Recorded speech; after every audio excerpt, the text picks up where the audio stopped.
Borecka, artiste et doctorante en art à l'Université Paris Panthéon-Sorbonne. Cette présentation s'intitule L'air que nous partageons et l'expérience de la respiration. Welcome, Filomena Borecka, an artist and also a Ph.D. student in art at the University Paris Panthéon-Sorbonne. This presentation is the air we share and the experience of breathing. You can share your screen. Yeah. Okay. Hello. I would like to thanks for the invitation for this conference. Thanks all the organizers to invited me, and I will present the part of my dissertation. The title of my communication of my lecture today is "The Air We Share in the Experience of Breathing." So where does one breath of air ends and another begins? Air moves, carried by the winds and atmospheric pressures. There are no boundaries because the movement of air is unrestricted. Even back if in 1986, there were no borders to stop the cloud coming from Chernobyl, as we were made to believe. The air is what connects and links us together. We cannot escape it neither in space nor in time. The base of my research is my artwork. So we can make the next slide. I developed three parallel threads in my artwork. They complement and interact with one another. Sculpture, drawings, and sound installation, and rarely also a performance. My artwork is multidisciplinary, and drawing is central constituent. It's the essential constituent. In my drawings, I aspire to overhang the boundaries of the paper. When I draw, I overhang from the paper to the wall, and in three-dimensional drawings, which became objects. Drawing is a central element of my artwork because it allows me to capture what is essential and instant and idea. A drawing represents a concentration of energy, of gesture, and of that which carries them the breath. We can make the next slide. Thank you. So there is some samples of my work. You can see on the left object, the three-dimensional drawing, Mysterium Conjunctionis. And on the right side, there is an intervention I did in New York, which called "How often do you feel your breath?" And people were asked to participate already to the inquiry that I will develop later, very soon. From the very beginning, the work process and being preoccupied with breath, I created several different sound sculptures. So we can have a look for the next slide. It was in the beginning. Each sculpture was made from a different material, and inside originated a unique sound of breathing rhythm. It means that each sculpture has a record of some person breathing for her. These sound sculptures are titled spouts, from my native language, Hrlic, which means this necessity to breathe, to share, to express oneself. And during a performance, I caress them and whisper to them privately to each other. And then I awake each other to start breathe. You can see the next slide. But I would like to return to the citation of Lucy Irigaray, which inspires me a lot. Breathing corresponds to the first autonomous gesture of living human being. To come into the world supposes inhaling and exhaling by oneself.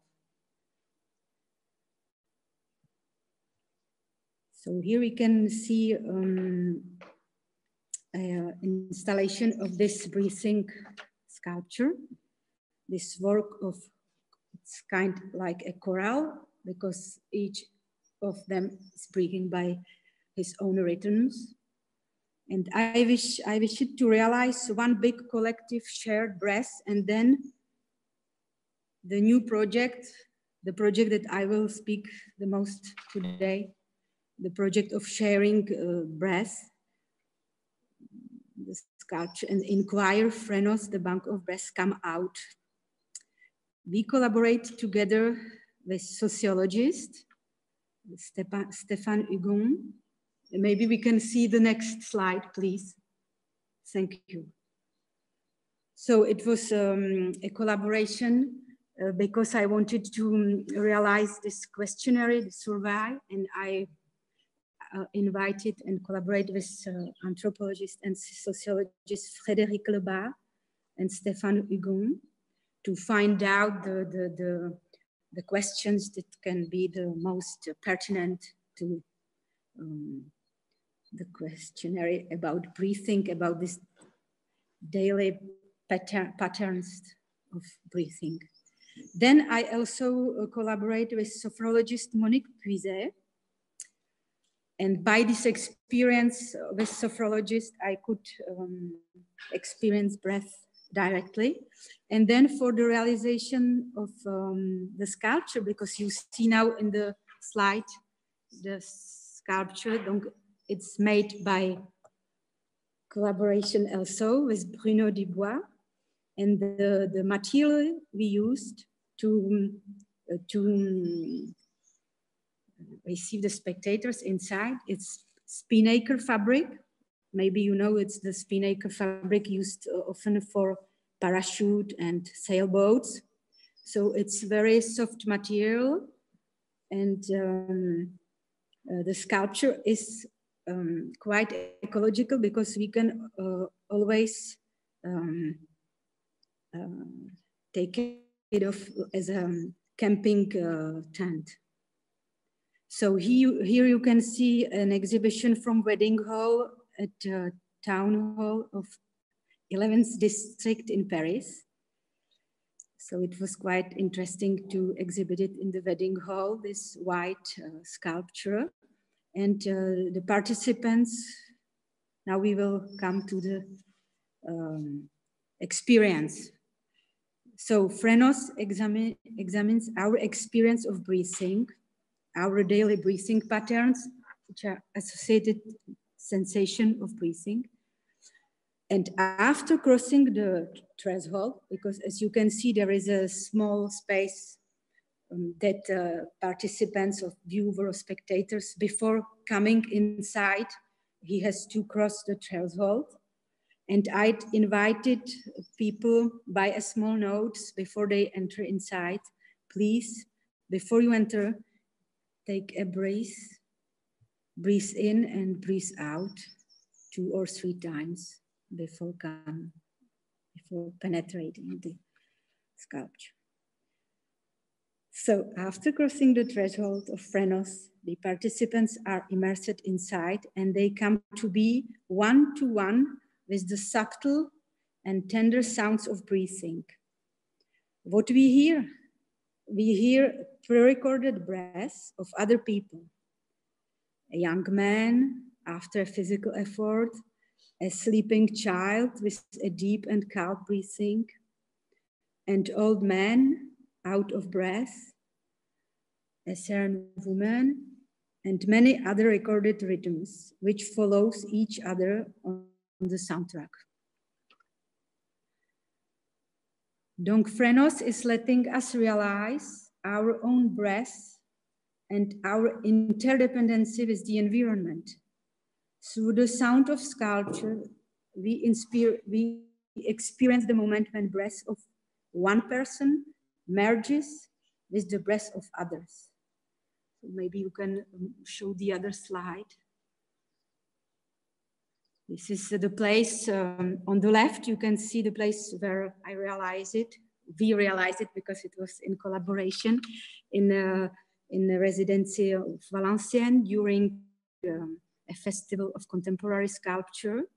And on the left, it was another place in Tunisia during a festival of digital culture. And what's interesting, that people from the place where Phrenos is shown, they participate to the inquiry, and then they inspire the other atmosphere and other places when I exhibit it next time, right? So now I will speak about survey. We can show the next slide. So here you can see the part of mind map. Extract from the map treated by the socio-anthropologist Frédéric Lebas. What we strive for is to represent somehow this collective breath, something we normally didn't think about, something we ignore in our daily hustle and frantic life. In the survey, which accompanies Sculpture Phrenos, we focused on asking on how we perceive our breathing patterns. 5 domains, 5 files are given to the reflection.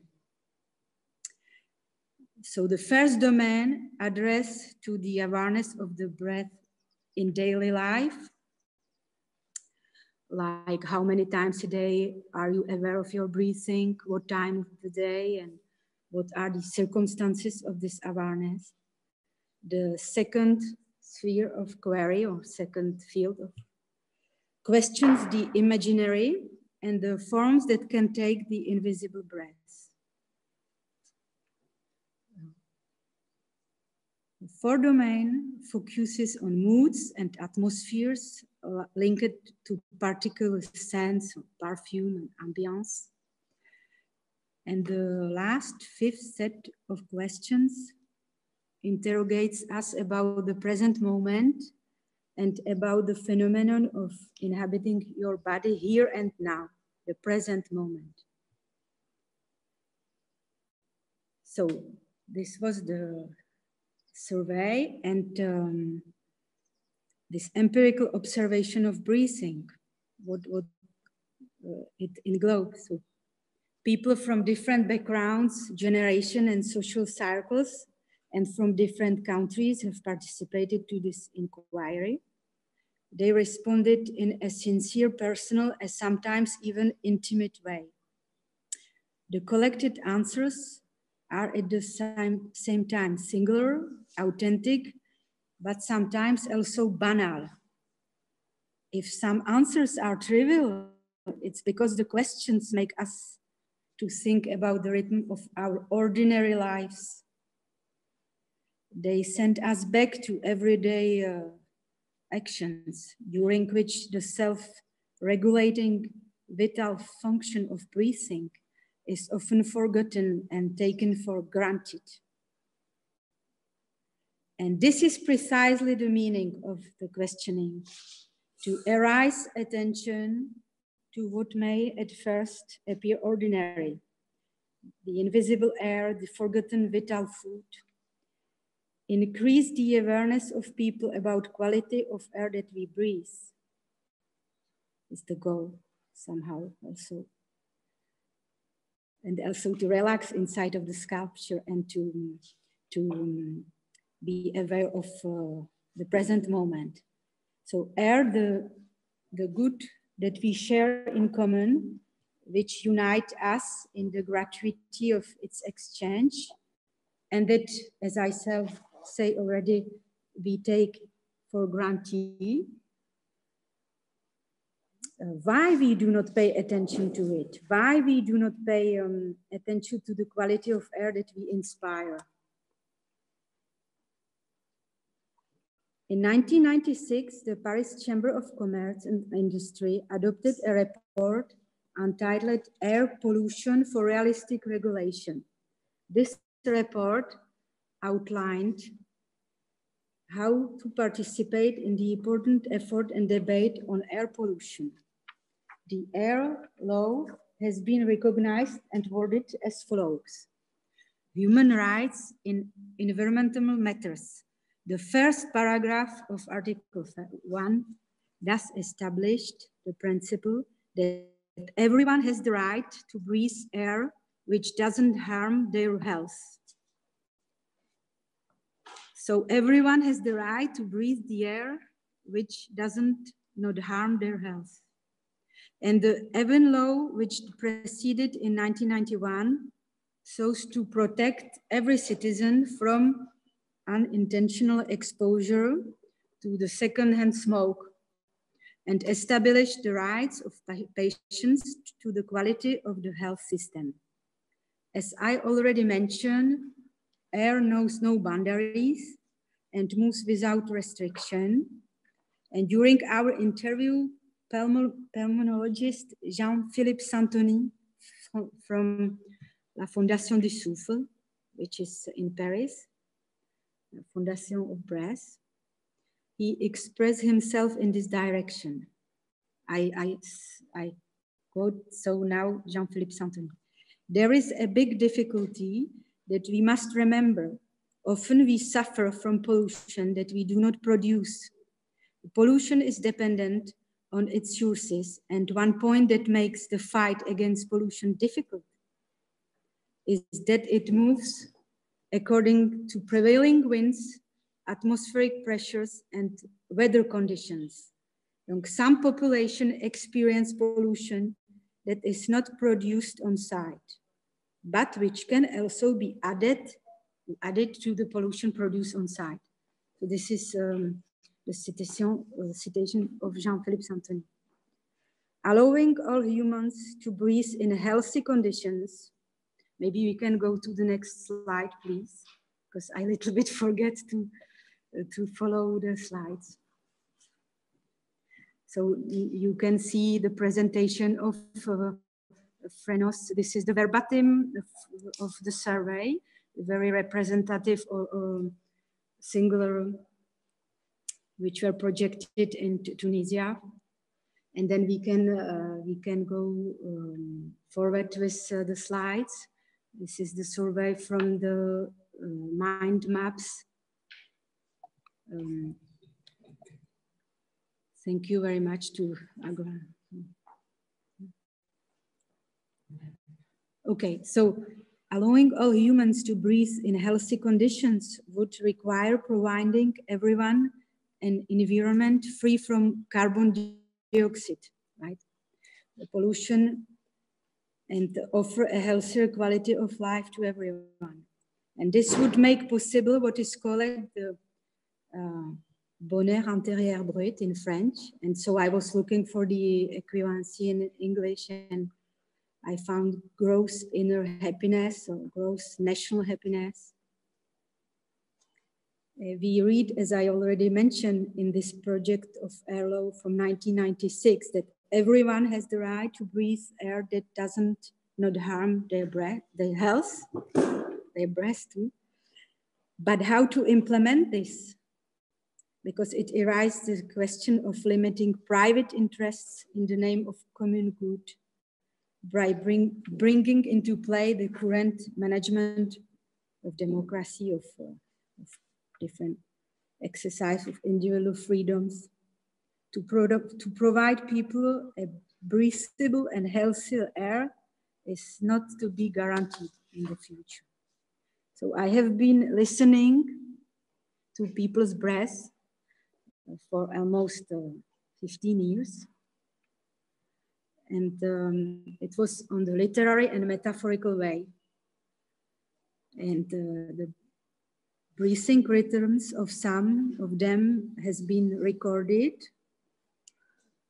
Some were sleeping, some were recorded directly in the quiet spaces, because it's very difficult to record breathe.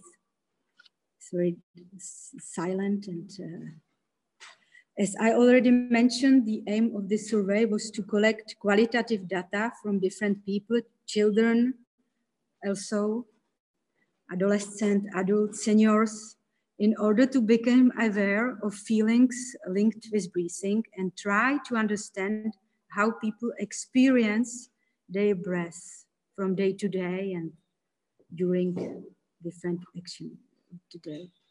And we have tried to figure it out by this, we can jump to another slide. Yes. We have tried to figure it out and represent this commune and collective breath. After having experienced through their body in this sound sculpture, the willing spectators were able to give their own responses on the survey. A selection of verbatim running from the most representative to the most singular is emerging. And as the anthropologist Frédéric Lebas, and he wrote, by using the visual map, so now I am quoting the sociologist, by using the visual map, the answers that bring out the hidden and non-apparent and even the unspoken contained expression response. I hope it's understandable.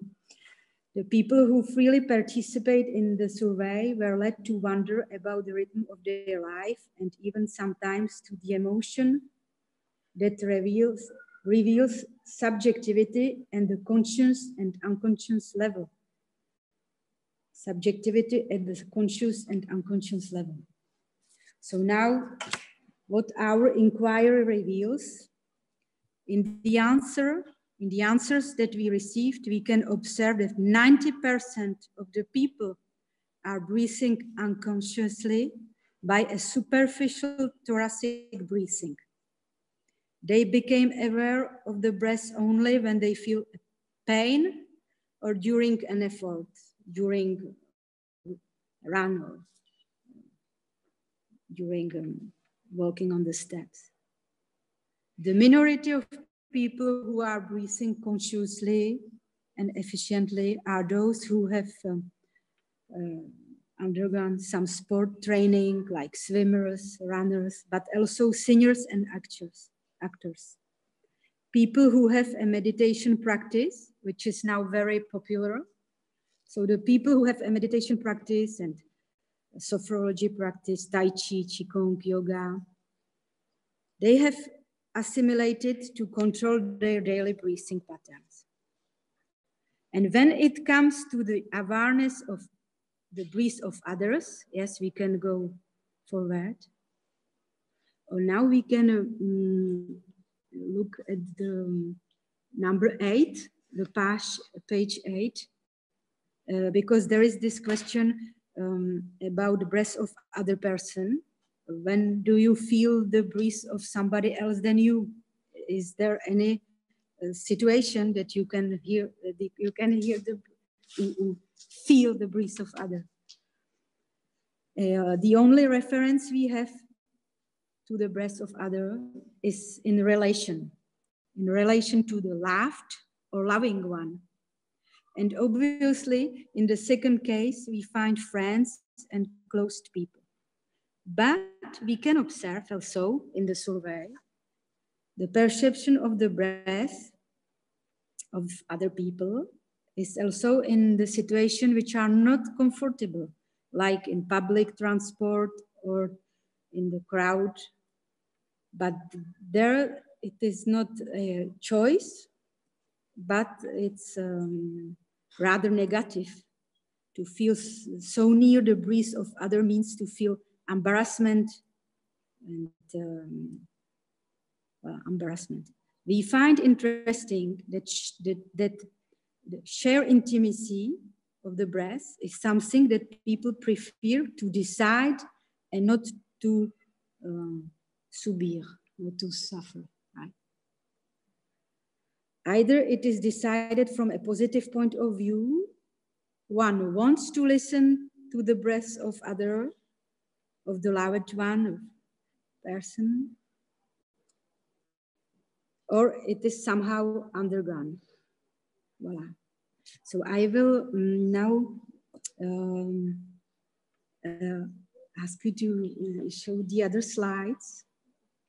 Ça va au niveau du temps? Merci. Oui, okay. Alors, so I just wanted to talk about Elias Canetti because he already so I was translated in English because I didn't find the original, so I preferred to put also the original, the good traduction, the good translation. But Elias Canetti say, air is the last commune property of the collective. Everyone is commonly entitled to it. It is not distributed in advance. The poorest can even help himself. The poorest can even breathe himself. And if even somewhere were to die of hunger, he would at least have breathed into the end. And when Elias Canetti wrote it, it was completely guaranteed to have a respirable, healthy air. And the next slide, please. Maybe you know this image because it's quite known from 2009. NASA have made the simulation how it could be in the near future if the atmosphere and oceans will not be able to absorb carbon emissions, so that we can imagine how the global economics activity contributes to well-being. So I wanted to put it with Elias Canetti quote, because in the time of Canetti, yes, you can go on, because this is a sample of 3 artists. I choose which works who are thinking about this. For example, Gordon Matta Clark. Thank you to showing the, voila. Gordon Matta Clark, he made this intervention in New York, and he was offered passerby pure air to breathe from the oxygen tanks. And somehow this was taking care about others, right? Because he was offered to take break and to oxygen ourselves, to inhale and inspire the oxygen. Then I have choose Jan Thomas because he made this sculpture CO2. The realization of Jan Thomas' CO2 sculptures requires the action of glass blowing and the integration of carbon within the glass itself. After implementation of the container volume, a vacuum is applied. And so I found interesting to think about how it would be possible to sequester, to protect the environment by sequestering CO2 carbon by a different possibility. And then there is a third artist, if you can move on, please. And it's also very interesting because he reacts to the pollution. I discovered this artist in Fondation du Souffle when Véronique Alunay presented her communication for the anniversary of the First War. And this artist, this Chinese artist, was hovering by vacuum cleaner the atmosphere of different places. You can see him in different places in China town, in different Peking, Beijing. Donc the Chinese government has promised to clean up the pollution, especially the tiny particles that can cause respiratory illness and other health problems. And for much of this year, the air across Beijing and other cities has been cleaner. Perhaps also partly thanks to a slowdown in industrial production. And butternut, it's his name, butternut, or, you know, in Mandarin, they have always this other nickname, or how we can see. He say about this intervention, what I have done is like Sisyphus rolling his giant stone. There is no use, but it can make more people think about this issue. And as you say, it's a spiritual thing. Yeah, so thank you very much. I wanted just in the conclusion say that it is a spiritual thing. And it's not only physiological things. Thank you very much. Thank you very much for this presentation. We will skip the question right now because we are a bit tight in schedule this afternoon. So we will switch to the question during the workshop.